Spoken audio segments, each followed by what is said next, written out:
Bonjour, aujourd'hui on se retrouve dans une nouvelle vidéo pour parler du passé simple en espagnol.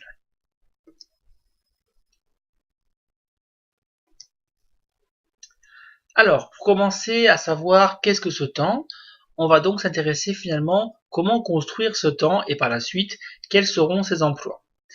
Première partie, la construction du passé simple en espagnol. Comme tous les verbes, il faut s'intéresser à la terminaison, les verbes en AR, en ER et en IR.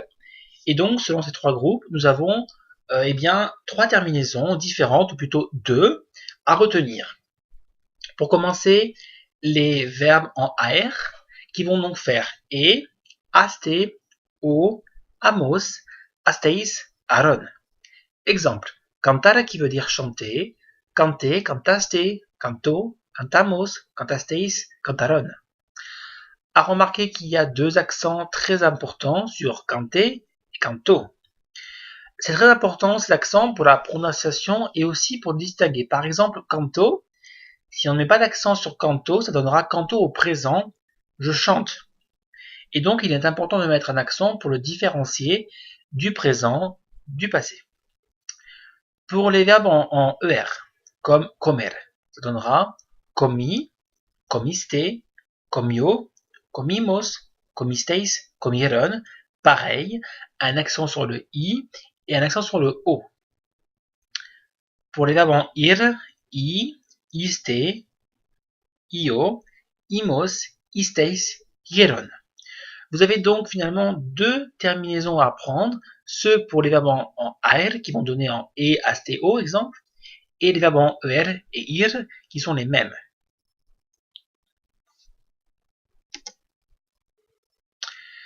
Malheureusement, il existe beaucoup de verbes irréguliers, beaucoup d'irrégularités, et donc il faut savoir les utiliser et les apprendre. Pour commencer, les verbes à affaiblissement, on les connaît dans tous les verbes au présent, au subjonctif présent, à l'imparfait, ils existent pareil, à l'impératif aussi. Donc au passé simple, les verbes à affaiblissement, le E va se transformer en I à la troisième personne du singulier et du pluriel. Pedir, qui est demandé, réclamé. Pedi, pediste, pidio. Pidio ici, le E va éclater en I. Pedimos, pedisteis, pidieron. À remarquer que pidieron, finalement, c'est la base de l'imparfait du subjonctif. Si vous avez vu la vidéo sur l'imparfait du subjonctif, pidieron, c'est la base radicale, finalement, voilà, pour former l'imparfait du subjonctif. Donc, si vous apprenez le passé simple, vous aurez appris aussi l'imparfait du subjonctif et vice-versa.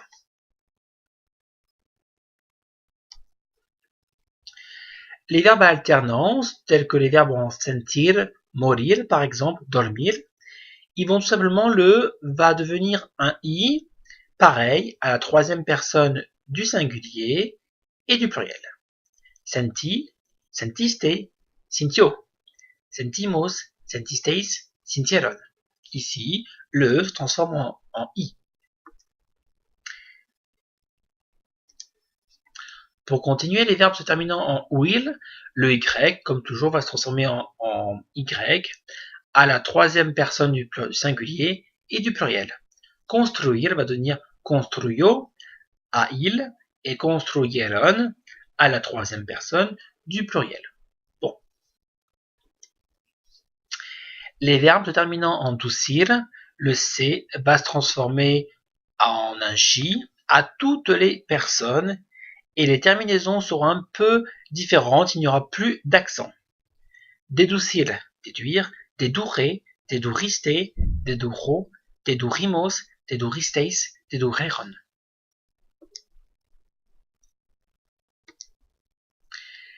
Les verbes comme sacar, qui veut dire prendre, oui, le C va se transformer en QE à la première personne du singulier.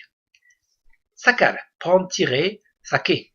Pourquoi? Parce que si on gardait le normal, sacar, on enlève le AR, il ne reste plus que sac. Et si on mettait un E, un E, ça donnerait le son sa C, parce que le C devant un E va émettre le son se. Sauf que nous voulons le son que. Il faut donc rajouter Q, U pour donner le son que.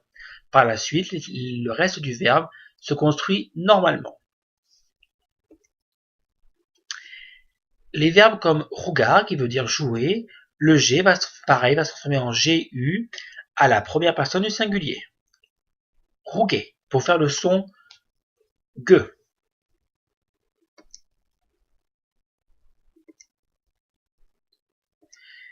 Et il existe de nombreux verbes réguliers, tels qu'au présent, subjonctif imparfait au présent. Et donc, pareil, il faut les apprendre par cœur. Mais ils se ressemblent assez, ces verbes irréguliers. Ils ont les mêmes terminaisons, mais ils vont changer par rapport à leur construction initiale. Hacer, hice, hiciste, hizo avec un Z, hicimos, hicisteis, hicieron. Querer, vouloir, aimer, quise, quisiste, quiso, quisimos, quisisteis, quisieron. Decir, dije, dijiste, dijo, dirimos, diristeis, dijeron. Venir, vine, estar, estuve, et ainsi de suite. Poder, pude. Donc finalement, il faut apprendre la première personne singulier. Par la suite, ça ne change guère, très peu. Et les terminaisons, finalement, pour les verbes irréguliers sont toujours e, iste, o, imos, isteis, geron. Il n'y a pas d'accent pour les verbes irréguliers.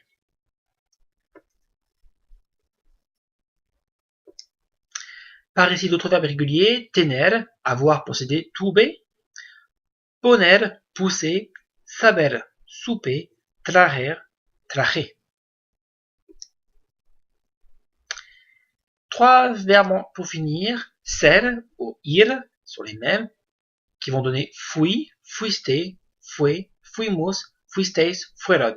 C'est les deux verbes les plus importants en espagnol à utiliser au passé simple. Dar, dit, et ver, bi. Pas d'accent pareil au verbe irrégulier. Finalement maintenant, quand on connaît le passé simple, on sait le construire, on connaît les verbes irréguliers, finalement quand est-ce que nous devons utiliser ce passé simple? Eh bien quand on parle du passé, une action qui est finie, résolue, terminée, avec par exemple les mots ayer, hier, el año pasado, l'année passée, l'année dernière, anoche, hier soir, ou par exemple pour les dates, en 1930, en tel siècle, il y avait ça. Eh bien, en espagnol, on va souvent remplacer, comme c'est marqué ici, le passé composé par le passé simple. En français, souvent, dans le langage courant, on va utiliser le passé composé. En espagnol, autant à l'écrit qu'à l'oral, on va utiliser le passé simple. Par exemple, hier, je suis allé à l'école. Ayer, fui a la escuela. En français, on dirait plus ayer et ido a la escuela. Mais c'est plus espagnol d'utiliser le passé simple.